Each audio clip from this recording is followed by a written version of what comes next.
একটু একটু করে গড়ে তোলা সংসার, অথচ একদিন সবকিছু ছেড়েই চলে যেতে হবে।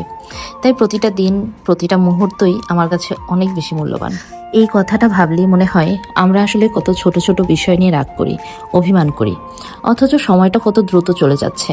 তাই চেষ্টা করি প্রতিটা দিন, প্রতিটা মুহূর্ত সুন্দর করে বাঁচতে। আজও তেমনই একটা সাধারণ দিনের ছোট্ট গল্প আপনাদের সাথে শেয়ার করতেছি। ইদানিং একটা কথা ছেলের বাবা আমাকে প্রায় বলে। সকালে যখনই আমাকে জিজ্ঞেস করে আজকে নাস্তায় কি আছে, তখনই দেখা যায় প্রায় দিনই আমি বলি ডিম আছে। তো ইদানিং যেটা হয়, মাঝে মাঝে ও বলে বসে যে আচ্ছা ডিম ছাড়া কি আর কিছু নাই সকালের নাস্তায়। এমন না যে আমি অন্য কিছু বানাই না, অবশ্যই বানাই, বাট ডিমটা হচ্ছে এমন একটা খাবার হয়ে গেছে আমাদের বাসায়, যেটা আসলে কি বলবো, মানে ওই যে বলে না যে সব তরকারিতে আলু একটা জিনিস থাকেই, তো আমাদের বাসার এই আলুটা হচ্ছে আমাদের ডিম। যেটা আমি সকালবেলা নাস্তায় তো রাখাই হয়। যদি এখানে ধরেন মাংসও থাকে, তার সাথেও আমি একটা ডিম ভেজে নিলাম, ধরেন ভাজি আছে তার সাথেও আমি আবার কি একটা ডিম ভাজলাম। আমার মতো এরকম সকালে ডিম লাগি এরকম কে আছেন বলেন তো? একটু হাত তুললেন, হ্যাঁ, আমি একটু দেখবো যে আমার দলে আসলে কজন মানুষকে পাওয়া যায়। তো যাই হোক, সকালে হচ্ছে ডিম পরাটা এগুলো করে দিছিলাম, সাথে ফল ছিল। এসব খাওয়া দাওয়া করে ছেলের বাবা চলে গেছে, আর এখন আমার কাজ হচ্ছে, আজকে ঠিক করেছি বাসাটা একটু গোছাবো। এই যে এত যত্ন করে প্রত্যেকটা কোণা বাসার গোছাই, তারপরে সেগুলাকে আবার সুন্দর করে সাজানোর চেষ্টা করি, সবকিছু গুছিয়ে করার চেষ্টা করি, রান্না বলেন সব কাজই। তো মাঝে মাঝে চিন্তা করি যে এই এত যত্ন করে গড়ে তোলা আমার সংসারটাকে ছেড়ে তো একদিন আমাকে চলেই যেতে হবে। কিন্তু তাও দেখেন সংসারের কত মায়া, সংসারের প্রতি মায়া, সংসারে থাকা প্রত্যেকটা মানুষের প্রতি মায়া, এগুলো কিন্তু আমাদের কমে না, বরং দিন দিন বাড়তে থাকে।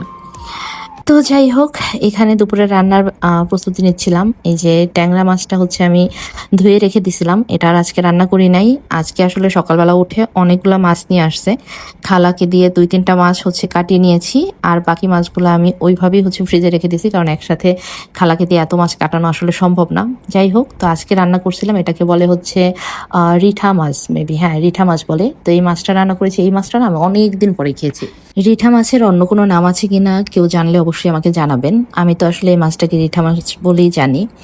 তো যাই হোক, আজকে হচ্ছে মাছ রান্না করেছিলাম, আর সাথে একটা সবজি করেছিলাম, যেটার আসলে কোনো ক্লিপ নেওয়াই হয় নাই। এরপরে এই যে আমার নয়নতারা গাছটা থেকে আমি ফুল তুলতেছিলাম, কারণ আমি একটা বেসিনটাকে ধুয়ে খুব সুন্দর করে পরিষ্কার করে একটু পুকুরের মতো বানিয়েছিলাম। সেখানে আমার ইচ্ছে করতেছিল যে ফুলগুলো একটু রেখে সুন্দর করে একটু ভিডিও করবো, আর নিজের কাছে দেখতেও ভালো লাগতেছিল। যাই হোক, তো সবকিছু শেষ করে রান্নাবান্না শেষ করে ছেলেকে ঘুম পাড়াতে আসছিলাম, বাট সে তো খেলাধুলা শুরু করে দিছে। কি আর বলবো, একে নিয়ে আসলে বলার কিছু নাই। এর সব খেলা সব কিছু হচ্ছে ঘুমের আগে মনে পড়ে, আর এই টাইমে সে আমার পুরো রুমটাকে হচ্ছে একদম অগোছালো করে ফেলে। তো এই তো এভাবেই আমার আসলে একটা দিন পার হয়ে গেল। সন্ধ্যার সময় যে একটু নাস্তা বানিয়ে দিচ্ছিলাম ছেলের বাবাকে। তো এভাবেই আসলে দিনগুলো আমার একটা একটা করে পার হয়ে যাচ্ছে, আর প্রত্যেকটা দিনের আমি একটু একটু করে স্মৃতি ধরে রাখতেছি নিজের মনে, নিজের ফোনে। আজকের মতো টাটা।